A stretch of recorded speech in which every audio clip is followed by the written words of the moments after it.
When I was 12, I came to the conclusion that everyone in the world, including my own family, was against me. I was never a problem child, but my parents sure treated me like one. For example, I used to need to be home by 5 p.m. every day. This clearly restricted my amount of playtime outdoors. I wasn't allowed to have friends over to play at the house, nor was I allowed to go over anyone else's. I had to finish homework directly after I came home from school, no matter how long it took. My parents refused to buy me video games and forced me to read books, and then write a book report on them to prove I actually read it. Now, even though those rules listed above were quite frustrating to me as a child, they aren't what upset me most. What really hurt me was the lack of compassion on behalf of my parents. My mother was a bitter woman who always made me feel guilty of accidents or mistakes I've made. My father only knew one emotion: frustration. The only time he spoke to me was when he screamed at me for receiving poor test scores or beat me for misbehaving. But enough about them, let's talk about my school psychologist. For his own privacy, we will call him Dr. Tanner. Like most junior high schools, a psychologist is always available on campus during school hours to assist any students in need of counseling, whether it is emotional, academic, social, behavioral, etc. To be honest, I have never seen any students talking with Dr. Tanner. Every day, I would walk past his office on my way to the cafeteria and peek through his door's little window. He would always be alone in there, working on some paperwork. I guessed that most kids were too afraid to speak about their problems to an adult who was practically a stranger. For this reason, it took me 3 weeks to muster enough courage to go into his office. March 2nd, 1993, was the day I decided to voice my troubles to Dr. Tanner. During lunch break, I stood in front of his office door and knocked. Through the window, I could see him raise his head, smile, and motion for me to come in. I did.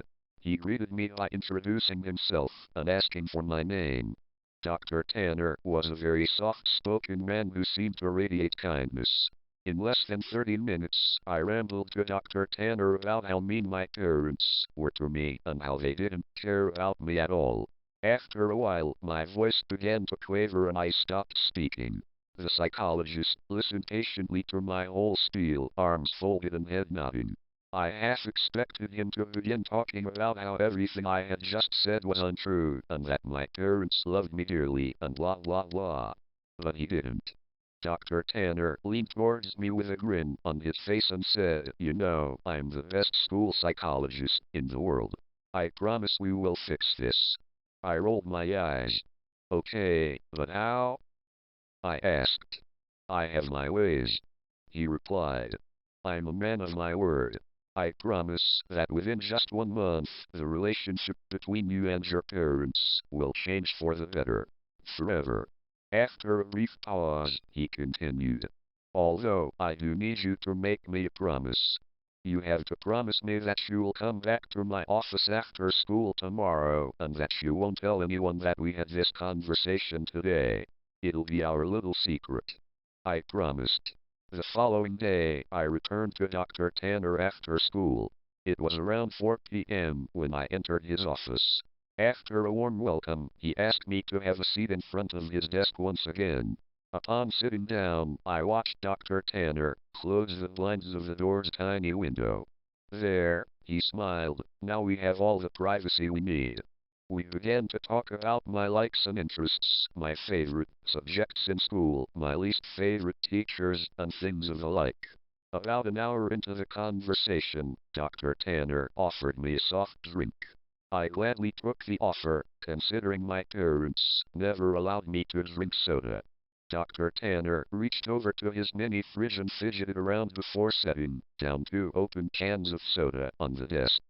Afterwards, we continued to talk about what was going on in my life, but it wasn't long before I passed out from whatever drugs Dr. Tanner placed in my drink. It took me a minute or so to adjust my blurred vision upon waking, and when it did, I had no idea what to think. I was handcuffed to a bed and my mouth was sealed with duct tape. I immediately began to panic, squirming and tugging at the cuffs, but gave up soon after. My eyes widened in disbelief after looking around the room. There were posters of superheroes, pinned up along the walls and photographs of famous athletes on shelves. In the middle of the room was an old television and Super Nintendo, various game cartridges stacked alongside it. I didn't know what to think. Here I am in a room filled with items most kids would like to play with. I would have probably cried from joy hadn't I been handcuffed to a bed frame. My stomach sank once again as the door opened and Dr. Tanner walked inside. He sat down on the edge of the bed. "Now listen," he said, "remember that I'm here to help you and I would never hurt you, okay?" Dr. Tanner gently removed the tape from my mouth and then the cuffs from my hands. My first instinct was to begin crying, but something about Dr. Tanner made me feel safe. He smiled at me. "You're going to be staying here for a while," he continued, "and during this time you're allowed to play with any toys in this room while I'm here at home. But when I leave the house, I'll need to cuff one of your hands back to the bed. You can still watch the television, but I want you to only watch the news channels when I'm away." I sat in silence, still trying to process the information he had given me. "So," Dr. Tanner yipped, slapping me on the knee, "you go ahead and knock yourself out. I'll be back when it's time for dinner." He got up from the bed, walked across the room and clicked the TV's power button before locking the door behind him. Several more minutes passed before I realized that Dr. Tanner wasn't joking. All that was left for me to do was boot up the Nintendo and play Mario until nightfall. At about 7 p.m., Dr. Tanner returned to the room carrying 2 plates of mashed potatoes and chicken strips. I finally gathered up the courage to ask him how long I'd be staying in this room. "Well, about a month," he replied, "give or take a few weeks. I just have some work I need to do." The following morning, I awoke to Dr. Tanner's hand patting my head. "Hey bud, you don't have to wake up right now if you don't want, but I am going to need to put this back on," he whispered, clamping the cold steel handcuff onto my wrist. I gazed up at him. He was wearing a collared shirt and slacks, a coat draped over his shoulder and a suitcase at his side. He looked just how he always did when I saw him around school. Before leaving, he placed the TV's remote next to me and told me to turn it on and watch the news. The first thing I saw upon turning it on was a breaking news segment.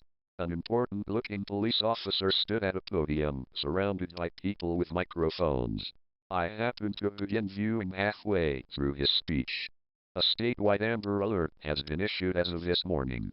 We have several investigators working towards identifying potential abductors, but as of right now there is not much evidence.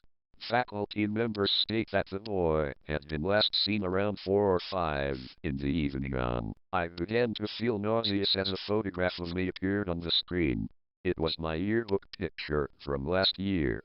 Captions for the photograph displayed my name and age, my school, and my town.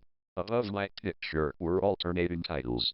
FBI, begin search for child and kidnapping, suspect unknown, and potential runaway.